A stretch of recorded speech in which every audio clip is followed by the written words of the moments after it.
وما أدراك ما ليلة القدر ليلة القدر خير من 1000 شهر.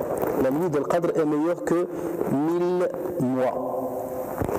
Alors, l'explication qui peut être donnée à ce verset, c'est que l'adoration, ça veut dire qu'on peut le comprendre comme la valeur de la nuit de l'Qadr est meilleure que la valeur de 1000 mois. Si on cumule la valeur de chaque jour, et ce pendant 1000 mois, qui équivaut à 83 années et 4 mois, Laylat al-Qadr a une valeur qui dépasse là. Ça, c'est une première signification. Deuxième signification, c'est les actes adoratifs pendant la nuit de l'Qadr valent plus en récompense que les mêmes actes lorsqu'ils sont accomplis dans une autre nuit que Laylat al-Qadr. Et ça, c'est un sens qui est beaucoup plus vrai. D'autant plus que l'imam Malik, rahimahullah, dans le Muwatta, il dit sur ceux dont j'ai confiance. Elle dit c'est ce qu'on appelle Balaghat Malik. Lorsqu'il dit Balaghani, il ne cite pas la chaîne de transmission, mais il dit Balaghani.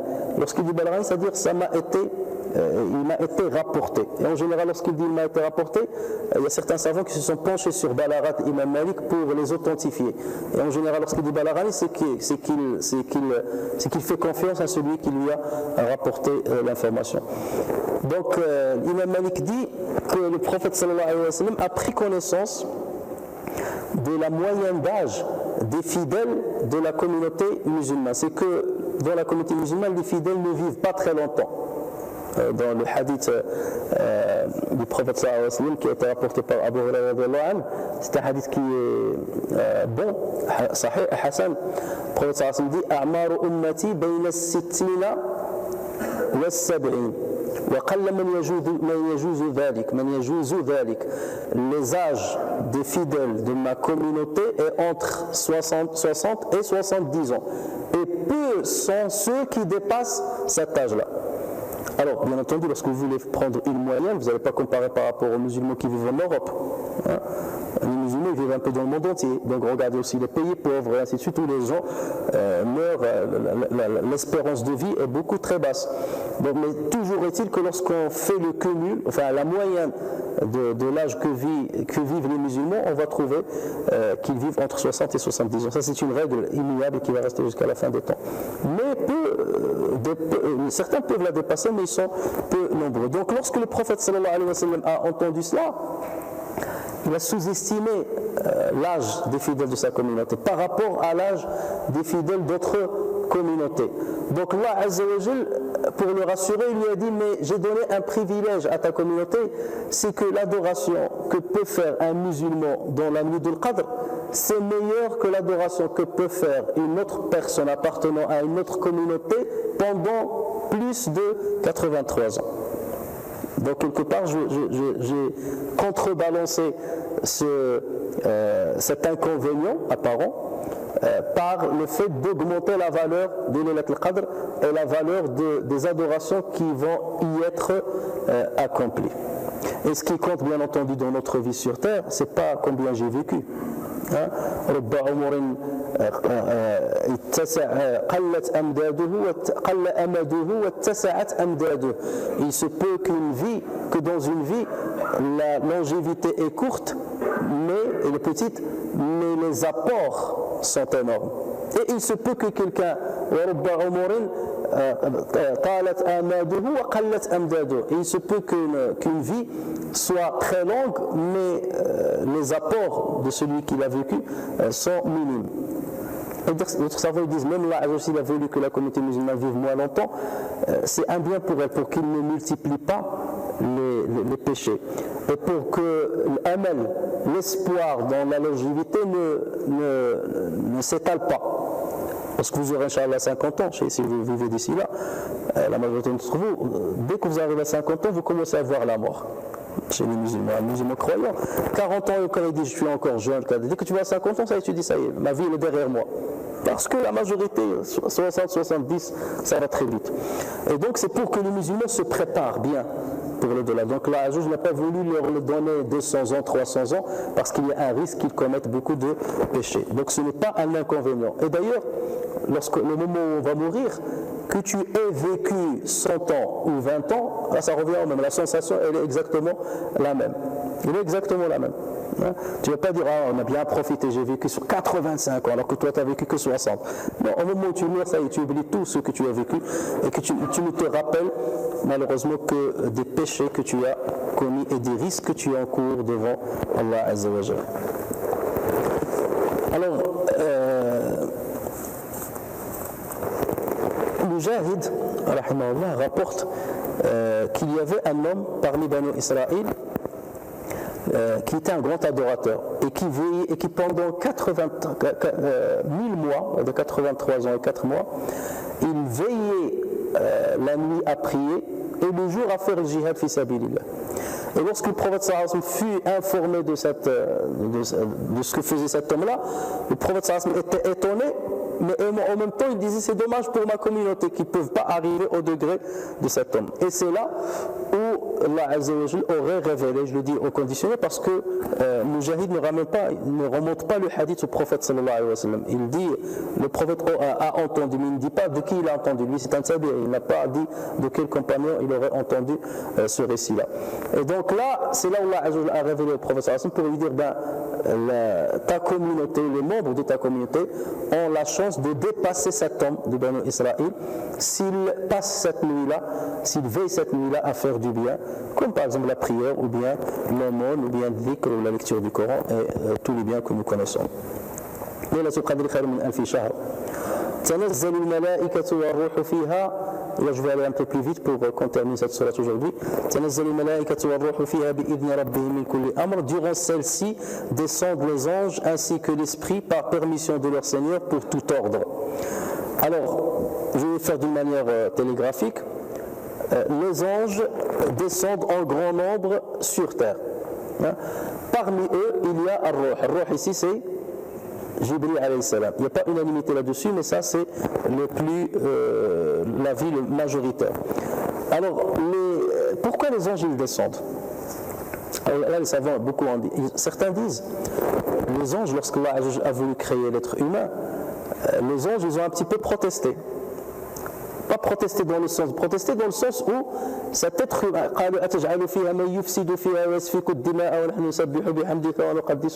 vas-tu mettre sur terre une créature qui va semer le désordre et qui va faire répandre le sang, alors que nous on te glorifie tout.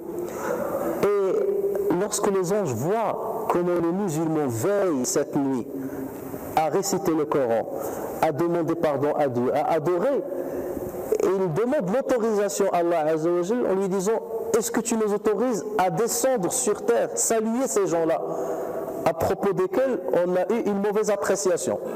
Là on pensait qu'ils vont faire que du mal. Et là les voici, les mosquées sont remplies pendant le mois du Ramadan, les gens se jeûnent pendant la journée, ils veillent pendant la nuit, ils lisent le Coran, donc c'est extraordinaire. Donc on s'est trompé sur leur sort. Et est-ce que tu autorises à descendre les saluer? Hein?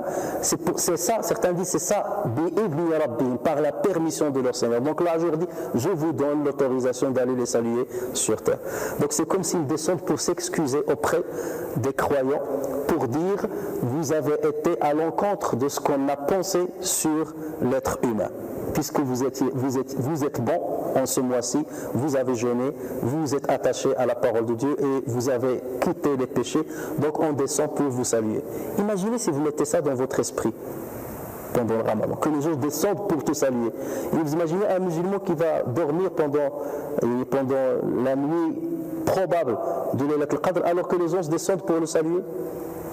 Et certains disent, si Allah Azza wa Jalla a privilégié Ibrahim alayhi salam en lui ayant envoyé 3 anges qui l'ont salué, qalu salama, qala salamun qawmun munkarun, les 3 anges qui sont venus, il leur a dit salam. Là, Allah Azza wa Jalla a privilégié la communauté musulmane en faisant descendre énormément d'anges pour les saluer pendant cette nuit-là.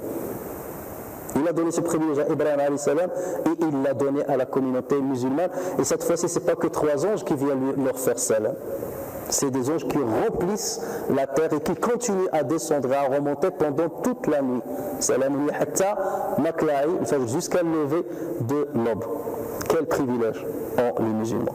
Mais encore faut-il le saisir et le comprendre et profiter de cette nuit-là pour se rapprocher de Allah Azza wa Jalla et montrer le meilleur de nous-mêmes.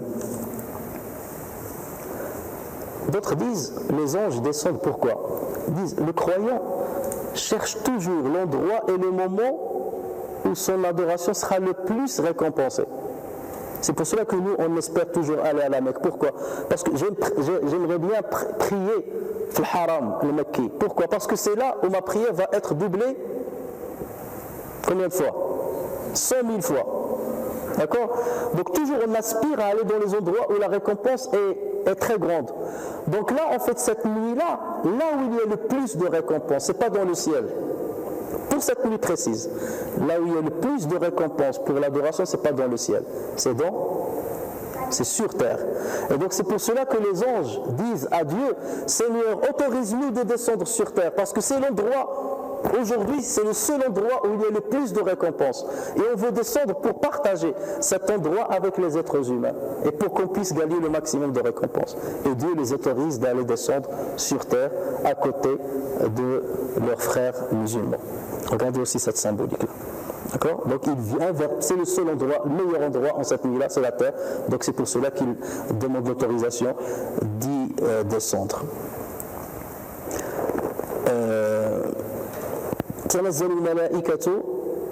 Et donc d'autres disent, Allah Azza wa Jal nous informe qu'il fait descendre les anges. Pourquoi? Pour que nous soyons les plus parfaits dans notre adoration. Parce que toi tu fais la prière tout seul, il y a une manière de la faire. N'est-ce pas? Lorsque tu as quelqu'un à côté de toi, est-ce que tu vas la faire de la même manière? Là, tu vas la faire mieux. Imagine maintenant qu'à côté de toi, c'est un savant qui vient, un grand savant, qui vient et qui prie à côté de toi. Là, tu vas faire très attention. Là, tu vas montrer le meilleur doucement parce qu'il est à côté de moi, donc je vais faire. Et tu sens une motivation et tout. Donc là, Azza wa Jal, pour donner de sa bénédiction aux croyants, il leur dit, je vous fais descendre les anges pendant toute cette nuit-là pour que vous ayez le courage de veiller cette nuit-là. Et c'est pour ça celui qui va aller dormir, je vais me reposer, il n'a rien compris. Dieu lui a tout fait pour le motiver, pour l'inciter, pour lui donner encore plus de courage à veiller, et lui il va dormir. C'est qu'il n'a absolument rien compris. Donc c'est pour honorifier les musulmans qui ont jeûné pendant ce mois-ci que Allah fait descendre ou autorise aux anges de descendre afin d'accompagner, motiver et inciter les musulmans à montrer le meilleur d'eux. Ar-Ruh, comme on a dit, c'est un mot qui est polysémique dans le Coran, qui peut avoir plusieurs significations. Ar-Ruh se dit du Coran. وكذلك أوحينا إليك روحا من أمرنا. الروح se dit du Coran. Et certains disent تنزل الملائكة والروح فيها, ça veut dire le Coran. Lui aussi il est descendu, il descend ce jour-là. Certains ont dit ça dans cette explication. Ruh se dit de Isa alayhi salam. Il y a même certains qui ont dit Isa alayhi salam demande à Dieu l'autorisation parce qu'il est vivant. Il n'est pas mort, il est vivant. Et il demande à Dieu de venir jeter un œil sur l'adoration des musulmans. Parce que sa communauté a déraillé et il vient voir la communauté qui est restée sur l'authenticité du message. Et c'est la communauté musulmane. Certains ont donné cette explication, c'est Jésus. Certains ont dit Ruh, c'est un ange particulier qui a un honneur immense. Mais qui d'autre à part Jibril? Pour nous, on ne connaît que Jibril. Certains disent que c'est une catégorie d'anges, les meilleurs anges, on les appelle Ruh, comme une catégorie d'anges. Les meilleurs anges descendent sur terre ce jour-là. Alors ça va dans le sens. Si on dit que Jibril lui-même descend, raison de plus que les autres descendent, n'est-ce pas? Parce que Jibril fait partie des meilleurs anges et Allah a cessé de le citer dans le Coran. Certains disent Ruh, c'est la miséricorde de Dieu, ainsi que la miséricorde de Dieu. Et là, il se réfère au verset dans lequel Allah dit La tayasu min rawhillah. Donc c'est Ruh, ils l'ont rapporté à Ruh. Lati asu min rawhillah, donc tanazzalu malaikatu, ainsi que la miséricorde de Dieu. Mais l'avis le plus probant, le plus majoritaire, c'est que Ruh ici c'est Jibril alayhi salam. On peut dire dans le Coran parfois Allah cite les anges et ensuite Ruh. Et parfois il cite Ruh et ensuite les anges. يوم يقوم الروح والملائكة صفا. Ici il commence par Ruh, par Jibril. يوم يقوم الروح والملائكة صفا لا يتكلمون.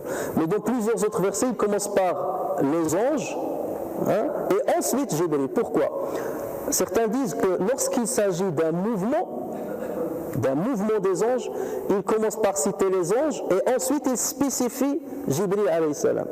Mais lorsqu'il s'agit d'un endroit où Allah Azza wa Jal parle des anges sans qu'il n'y ait un mouvement particulier, et c'est le qiyam, il n'y a pas de mouvement ici, il n'y a pas un mouvement, un déplacement. Lorsque Jibril se dressera, ainsi que les anges. Donc ça veut dire, lorsqu'il n'y a pas de mouvement, il commence par Jibril alayhi salam. Et ensuite les anges. Mais lorsqu'il y a un déplacement, il commence par les anges et ensuite il spécifie Jibril alayhi salam. Alors, Yawma, Allah dit Tanazzalu al-malaika. Il n'a pas dit Tanzilu al-malaika. Il a dit Tanazzalu. Il n'a pas dit Tanzilu et il n'a pas dit Tatanazzalu. C'est trois, vous pouvez dire Tatanazzalu, il aurait pu dire Tanzilu, mais lui il a dit Tanazzalu. Quelle est la différence entre ces différentes utilisations? Tanzilu, Allah l'a utilisé quand s'agissant des anges. Allah dit Inna alladhina qalu rabbuna Allah thumma istaqamu. Il a dit Tatanazzalu alayhimul malaikatu alla takhafu. Ceux qui ont dit Allah est notre Seigneur et ensuite ils ont montré de la rectitude, les anges descendent sur eux pour leur dire la takhafu, n'ayez pas peur, wa la tahzanu, ne soyez pas affligés. Cette descente elle se fait quand? Elle se fait au moment de la mort. Or, la mort des croyants, elle se fait tous les jours. Donc la descente des anges, pour ce genre de croyants, ceux qui ont ce profil-là, elle se fait toute l'année. Donc dans ce cas-là, puisqu'il se fait toute l'année, il a utilisé Tatanazzalu. Donc il a rajouté ici le ta. Mais s'agissant de la descente des anges lors de Laylatul Qadr, il n'y a qu'une seule Layla dans l'année. Il n'y a qu'une seule nuit dans l'année. Dans ce cas, il a enlevé un ta. Et c'est pour ça que les savants disent Az-ziyadatu fil mabna tadullu ala az-ziyadati fil ma'na. L'ajout dans la construction de la phrase ou du mot implique l'ajout dans la signification. Donc lorsqu'il a dit Tatanazzalu, ça veut dire qu'il y a une descente toute l'année. Tanazzalu, ça veut dire qu'il y a une descente une fois par an. C'est une descente spéciale et spectaculaire en cette nuit bien précise. Et l'autre chose, c'est que pourquoi il n'a pas utilisé Tanzilu. Donc là, c'est la différence entre Tatanazzalu et Tanazzalu. Il aurait pu dire aussi Tanzilu. S'il a dit Tanzilu, ça veut dire que la descente se fait d'un seul coup. Tanzilu al-malaikatu, ça veut dire qu'elle descend d'un seul coup. Ce qui est impossible. Pourquoi? Parce que Allah Azza wa Jalla dit, le prophète sallallahu alayhi wa sallam dans un hadith, Attati as-sama'u haqqa laha an ta'it. Le ciel risque d'exploser. Et on peut comprendre qu'il risque d'exploser parce qu'il n'y a pas un endroit sans qu'on y trouve un ange qui est prosterné ou qui est en train de prier. Alors imaginez le ciel qui est beaucoup plus grand que la terre et il n'y a pas un endroit sans trouver un ange qui est en train de prier. Vous imaginez sur terre, est-ce que ces anges-là peuvent descendre tous sur terre d'un seul coup? C'est impossible. Si déjà ils remplissent le ciel, et le ciel est plus grand que la terre, donc la terre ne leur suffira pas. Donc c'est pour cela qu'Allah a utilisé Tanazzalu. Tanazzalu, non pas Tanzilu. Ça veut dire que la descente se fait progressivement par groupe. Un groupe qui descend et il remonte pour laisser la place à un autre groupe pour descendre parce que la place ne suffit pas à tous les anges qui sont dans le ciel. Donc la descente se fait par groupe et non pas d'un seul coup. Et il n'a pas dit Tatanazzalu parce que Tatanazzalu se dit lorsque ça se fait tout au long de l'année. Alors qu'ici Tanazzalu, il a enlevé le ta, ça veut dire que ça montre une restriction dans le moment de la descente. Ici il n'y a qu'une seule descente par an, c'est lors de Laylat al-Qadr. من كل أمر تنزل الملائكة والروح فيها بإذن ربهم. Donc par la permission de leur Seigneur, on a expliqué c'est quoi la permission, parce qu'ils demandent la permission de Allah Azza wa Jal. Min kulli amr, pour tout ordre. Alors là aussi, les savants ont divergé pour expliquer ça veut dire quoi min kulli amr. Certains disent que chaque ange descend cette nuit-là pour réaliser, avec l'ordre qu'Allah Azza wa Jal lui a donné, et qu'il doit réaliser pendant cette année-là, puisque c'est dans cette année-là, l'année qui va suivre, puisque c'est dans cette année-là, on a dit que Allah a distribué ce qui a été prédestiné pour tout le monde en cette nuit-là. Donc chacun descend pour saluer bien entendu les croyants, et avec lui il y a la mission qui lui incombe pendant l'année qui va venir. Avec l'ordre qu'Allah Azza wa Jal lui a donné. Ça c'est une explication qui a été donnée. Et certains disent qu'ils descendent par la permission de Dieu qui est de tout ordre. Revient à Dieu, à Rabbihim. Ça veut dire c'est lui qui gère toutes choses. Rabbihim, qui est de tout ordre, qui décide de toutes choses. Donc ça ne revient pas aux anges, mais il revient au Seigneur des anges, à Allah tabaraka wa ta'ala. Salamun hiya hatta matla' al-fajr, et les paix et salut jusqu'à l'apparition de l'aube. Plusieurs explications ont été aussi données à Salamun hiya hatta matla' al-fajr. Première explication, c'est que les anges vont saluer les croyants qui vont prier et qui vont veiller cette nuit-là. Et cette salutation va continuer jusqu'à la fin de la nuit, jusqu'au lever de l'aube. Jusqu'au lever de l'aube. Ça veut dire, et certains disent, la prière de l'aube entre dans cette spécification. Jusqu'à ce que tu pries. La prière de l'aube. L'heure de l'aube entre bien. La deuxième signification, c'est que l'ordre de Dieu cette nuit n'est que paix pour croyants. Salamun, il va revenir sur, et c'est pour ça que je vous avais dit, pour certains lecteurs, ils disent que le verset 4, en fait, c'est deux versets.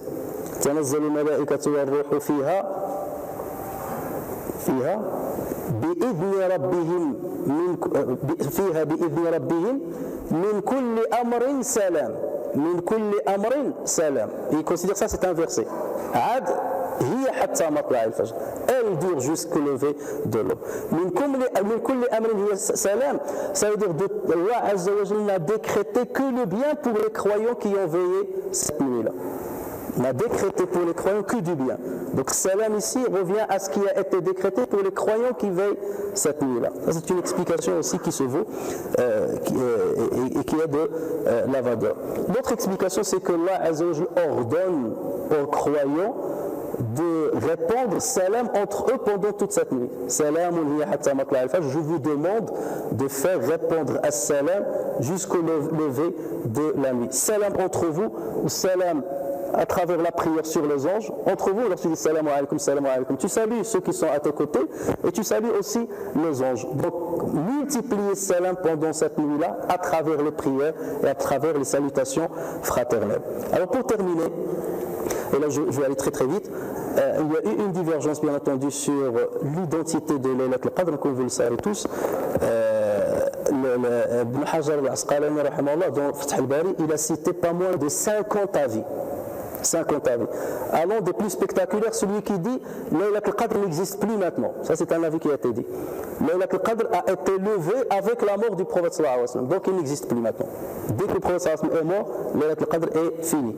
Il n'existe plus. Ça, c'est un avis parmi les 50. Mais la majorité écrasante disent non. Laylat al-Qadr continue d'exister. Après, en quel jour elle est? Beaucoup ont dit c'est la nuit du 27. Il y a des hadiths qui vont dans ce sens, mais n'ont pas assez d'authenticité pour le prendre en compte. Mais on se base sur la parole de Ibn Abbas, où on a rapporté sur lui qu'il a dit Allah Azza wa Jalla a cité Laylat al-Qadr combien de fois dans cette sourate? 3 fois. 3 fois il a cité. Et Laylat al-Qadr, cette phrase-là, elle est composée de combien de lettres? Laylatu al-Qadri. Combien de lettres? 9. 9 fois 3, 27. Ibn Abbas, il a fait ce calcul. Il a dit, il l'a cité 3 fois et Laylat al-Qadr est composé de 9 lettres, donc ça en fait 27. C'est un avis, voilà. Certains disent, on va compter le nombre de mots qui ont été cités. Inna anzalnahu fi laylati.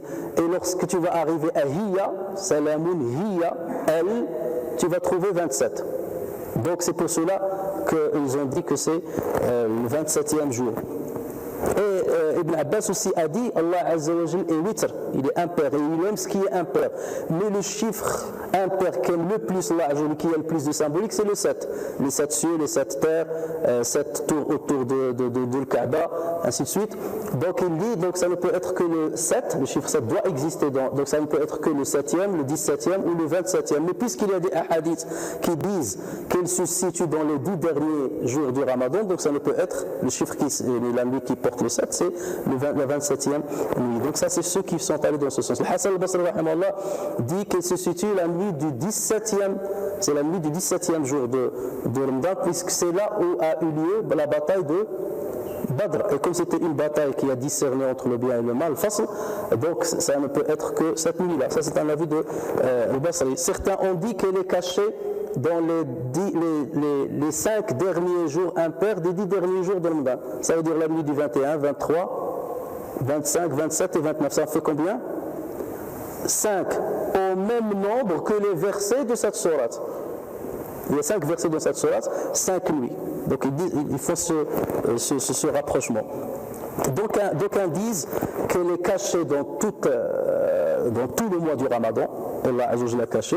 Certains disent qu'il l'a caché seulement dans les 10 derniers jours et dans les jours impairs, comme Allah Azza wa Jalla a fait pareil pour son nom glorieux, comme il l'a fait pour l'heure où il exauce les vœux pendant la journée du Ramadan, comme il l'a fait pour le jour de notre mort de chacun de nous, pour que chaque croyant continue d'œuvrer bien comme il le faut et ne soit pas calculateur. Donc c'est pour que le musulman s'active pendant tout le mois de Ramadan, ou du moins les 10 dernières nuits, ou du moins les 10 dernières nuits impaires, afin de coïncider avec elle. Et ça c'est dans le rahmat de Allah, comme Allah Azza wa Jalla a caché la prière médiane, al-salat al-wusta, même si les savants, la majorité dit que c'est salat al-asr, les malikites disent que c'est salat al-subh, et il y a un avis qui a regroupé entre les deux avis, où ils disent que dans un hadith, le prophète authentique a dit que c'est salat al-asr, mais après ce hadith ça a été abrogé.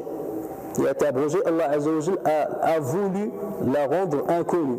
Et là aussi, il y a énormément d'avis qui ont été donnés pour expliquer ce qu'est la prière médiane.